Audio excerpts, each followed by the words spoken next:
Hi friends, welcome to my YouTube channel. So ప్రస్తుతం మనం ఈ వీడియోలో ఇంద్రమ్మ ఇల్లు గురించి అయితే ఒక కొత్త అప్డేట్ అయితే రావడం జరిగింది. సో అప్డేట్ ఏంటనేది ఈ వీడియోలో ఎక్స్ప్లెయిన్ చేస్తాను.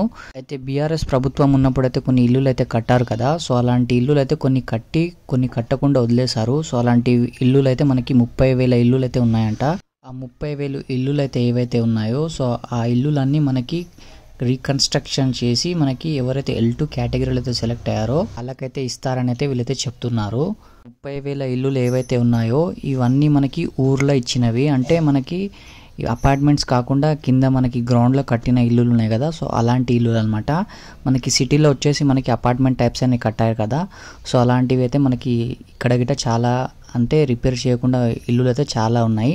సో అవి గిట్ట మనకి ఇక్కడ సిటీలో ఎవరైతే ఉన్నారో వాళ్ళకైతే ఇస్తారని అయితే వీళ్ళైతే చెప్తున్నారు. దాంతోపాటు ఇంకొకటి ఏంటి అంటే మనకి L1 కేటగిరీలో అయితే ఎవరైతే సెలెక్ట్ అయ్యారో అలాంటి వాళ్ళు చాలా మందికి అయితే మనకి బిల్లులు అనేది రావడం అని జరిగింది. అండ్ కొంతమందికి అయితే రాలేదు. మ్యాక్సిమంగా అయితే చాలా మందికి అయితే వచ్చాయి. అండ్ 4th ఫేజ్ అమౌంట్ గిట్ట చాలా మందికి పడడం అనేది జరిగింది. అంటే మనం ఇల్లు ఎంత ఫాస్ట్గా కన్స్ట్రక్షన్ చేసుకుంటే మనకి బిల్లులు అనేది అంత ఫాస్ట్గా జనరేట్ అవుతున్నాయి అన్నమాట. సో ఎవరైతే స్లోగా కన్స్ట్రక్షన్ చేస్తున్నారో వాళ్ళకి బిల్లులు అనేటివి స్లోగా అయితే పడుతున్నాయి.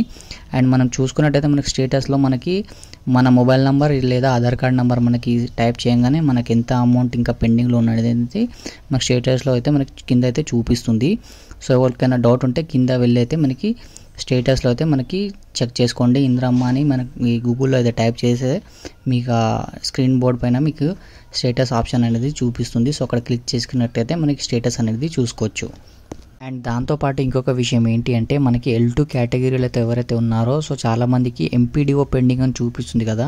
అదైతే కొన్ని రోజులైతే చూపిస్తుంది. సో ప్రతి నియోజకవర్గంలో అయితే మనకి 3,500 మనకి సెలెక్ట్ అయితే చేయడం అని జరుగుతుంది కదా. సో దాని తర్వాత అయితే మనకి కింద అనేది అప్రూవల్ అనేది చూపిస్తుంది. సో అప్పటిదాకా అయితే మనకి MPDO పెండింగ్ అనేది చూపిస్తుంది. సో మనకి ప్రతి నియోజకవర్గంలో అయితే 3,500 మందికి అయితే ఇస్తారంటే వాళ్ళు చెప్పున్నారు కదా. సో అలాంటి 3,500 మంది ఎవరైతే సెలెక్ట్ అవుతారో సో దాని తర్వాత మనకి కింద అప్రూవల్ అనేది వస్తుంది. ఒకవేళ మీ డీటెయిల్స్ అనేది తప్పుగా పడితే మీరైతే కరెక్షన్ అయితే చేయించుకోవచ్చు. సో రీసెంట్గా మనకి టోల్ ఫ్రీ నెంబర్ అనేది లాంచ్ చేయడం జరిగింది కదా. సో నాకు ఒకవేళ మీకు నెంబర్ తెలియకుంటే నా ప్రీవియస్ వీడియోలో ఆ నెంబర్ అయితే ఉంటుంది టోల్ ఫ్రీది.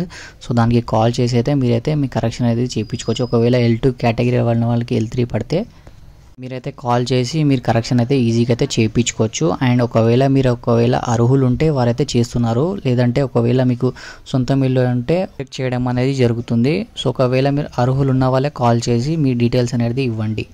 చాలామంది ఆ టోల్ ఫ్రీ నెంబర్కి కాల్ చేస్తే టైం అయితే తీసుకుంటుంది. So half an hour 1 hour wait చేసిన వాళ్ళు గిట్ట చాలామంది అయితే ఉన్నారు. సో ఫస్ట్ టైం నేను గిట్ట కాల్ చేసినప్పుడు నా గిట్ట ఒక 45 మినిట్స్ అయితే పట్టింది కాల్ కనెక్ట్ కావడం అనేది. సో మనకి అప్పటిదాకా వాళ్ళైతే మనకి హోల్డ్ అయితే పెడతారు. సో ఒకవేళ మీకు ఓపిక ఉంటే మీరైతే కాల్ చేసి అయితే మాట్లాడవచ్చు. లేదా మనకి కింద అక్కడ మనకి స్టేటస్లో వెళ్ళిన తర్వాత మనకి అక్కడ మనకి కంప్లైంట్ ఇవ్వడానికి మనకి ఆప్షన్ అయితే ఇచ్చారు. సో అక్కడికి వెళ్ళి గిట్ట మీ ఆన్లైన్లో అయితే మీ కంప్లైంట్ అయితే ఇవ్వచ్చు. ఒకవేళ మీరు వేరే లిస్ట్లో పడితే అక్కడైతే మీరు అయితే వెళ్ళి కంప్లైంట్ అయితే ఈజీగా అయితే ఇవ్వచ్చు. సో అంతే ఫ్రెండ్, ఈ వీడియో బాగుంటే తప్పకుండా లైక్, షేర్ అండ్ సబ్స్క్రైబ్ చేసుకోండి. నెక్స్ట్ వీడియోలో మళ్ళీ కలుద్దాం. జై Hind. Thank you for watching this video.